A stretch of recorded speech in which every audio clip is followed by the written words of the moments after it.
Bonjour, Teddy Thomas, il est du Stade Rochelet, 28 sélections avec l'équipe de France. Je vais vous faire une petite recette des cacio e pepe avec Mauviel 1830.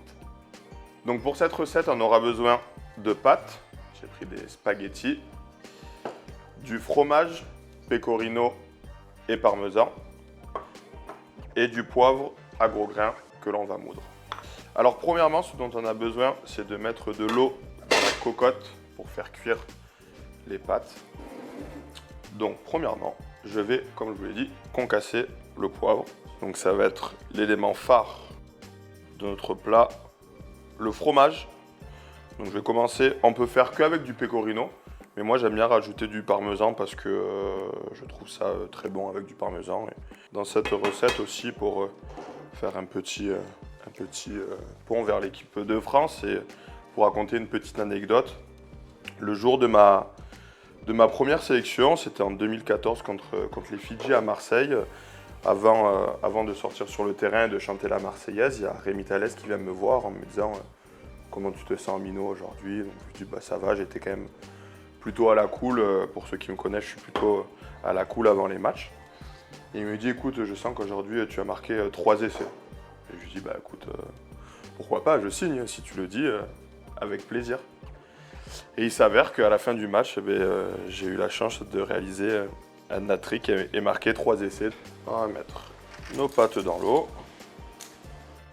Donc là, on arrive à la moitié du temps de cuisson des pâtes. Je vais en profiter pour torréfier le poivre dans ma casserole à feu moyen. Il va falloir le remuer. Donc ça, je fais torréfier le poivre, ressentir bien les arômes du poivre.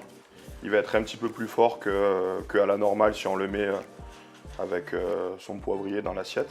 Donc là, je vais en profiter pour récupérer l'eau de mes pâtes qui est remplie d'amidon. Et en fait, l'eau, ça va mener, déjà, ça va nous permettre de finir la cuisson des pâtes dans cette casserole. Donc là, je vais rajouter le pecorino et le parmesan dans la poêle.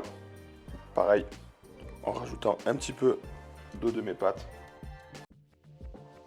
Une fois que ça c'est mélangé, je vais pouvoir mettre mes pâtes dans ma casserole. Je les égoutte pas parce que j'aurai sûrement besoin de l'eau après. On va pouvoir commencer le mélange avec le poivre, un peu de pecorino parmesan. Je vais pouvoir incorporer le fromage dans les pâtes. Et c'est là où ça va être technique.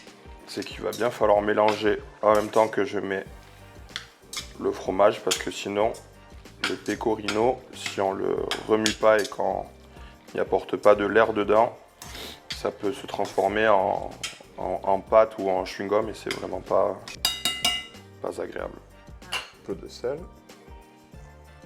Donc maintenant on va passer au plus important, le dressage, puisqu'avant de manger, ce qui prime, c'est le visuel.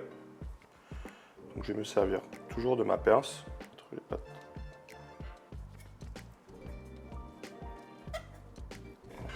On va rajouter du parmesan dessus. Et voilà. Et voici ma recette de cacio e pepe fait par le restaurant Pasta Ciao et mes soins. Au plaisir de vous servir et puis bonne dégustation et bon match.